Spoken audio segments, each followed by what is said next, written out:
বর্তমানে এই সরকার, স্থানীয় সরকার যে কাজটি করছে, এই কাজটি করার ফলে আমি মনে করি ভবিষ্যতে তারাই আইনি জটিলতায় পড়বে এবং তাদের শপথ, এই বর্তমান যে স্থানীয় সরকার উপদেষ্টা, তিনি যে শপথ ভঙ্গ করেছেন, তিনি সংবিধানকে লঙ্ঘন করেছেন, যেই শপথ নিয়ে তিনি উপদেষ্টা হয়ে গাড়িতে পতাকা লাগিয়ে ঘুরে বেড়াচ্ছেন, সেই সংবিধানকে তিনি লঙ্ঘন করেছেন।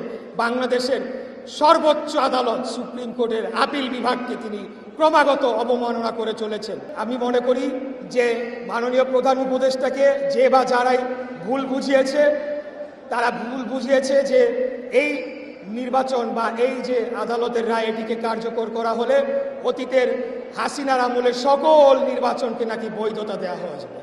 অথচ ঠিক তার উল্টাটা হচ্ছে, কারণ আদালতের রায়ে আমি যে রায়টি পেয়েছি, সেই রায়ের মাধ্যমে প্রমাণিত হয় যে নির্বাচনটি হয়েছিল সেটি ছিল অবৈধ এবং সেটিকে পরিবর্তন করার মাধ্যমে এটাই প্রমাণ হয়ে যাবে, একটা দালিলিক প্রমাণ থেকে যাবে যে হাসিনার আমলে অবৈধভাবে নির্বাচনকে চুরি করে, ডাকাতি করে অবৈধভাবে ফলাফল ঘোষণা করা হতো। অতএব তারা যে আজকে আমার শপথ গ্রহণ অনুষ্ঠানকে বাধাগ্রস্ত করার মাধ্যমে এই রায়ের কার্যকর করাকে যে ব্যাহত করছে, প্রকান্তরে তারা কিন্তু ওই অবৈধ তাপস এবং অবৈধ নির্বাচনকেই তারা বৈধতা দিচ্ছে। এটাই হচ্ছে আদালত, সর্বোচ্চ আদালত বলে দিয়েছে যে নির্বাচন কমিশন শপথের বিষয়ে সিদ্ধান্ত নেবে, কিন্তু আমরা দেখতে পেয়েছি এনসিপি নামক যে রাজনৈতিক দলটি নতুন তৈরি হয়েছে, তার একটি বিপদগামী ক্ষুদ্র অংশ তারা নির্বাচন কমিশনের সামনে একটা মব তৈরি করে সেখানে একটা ভীতিকর পরিস্থিতি তৈরি করলো এবং পরবর্তীতে আমরা দেখলাম যে নির্বাচন কমিশন এই বিষয়ে তারা আর কোনো সিদ্ধান্ত নিতে রাজি না। তাহলে এটা জনগণের মাঝে কী বার্তা পৌঁছাচ্ছে?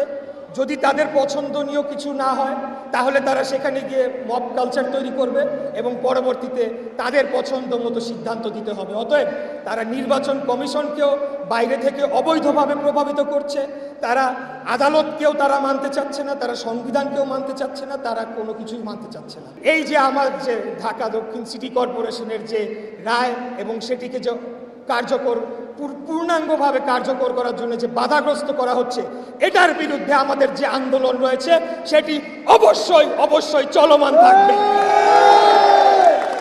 এখান থেকে ফিরে আসার কোনো সুযোগ নাই। তাই আমি সরকারকে বলবো, এখানে আপনারা যদি মনে করে থাকেন যে দেখি না কি হয়, ওরা কয়দিন করে এমনি এমনি আন্দোলন থেমে যাবে, তাহলে আপনারা বোকার স্বর্গে বাস করছেন, অত্যন্ত ভুল জায়গায় আপনারা রয়েছেন।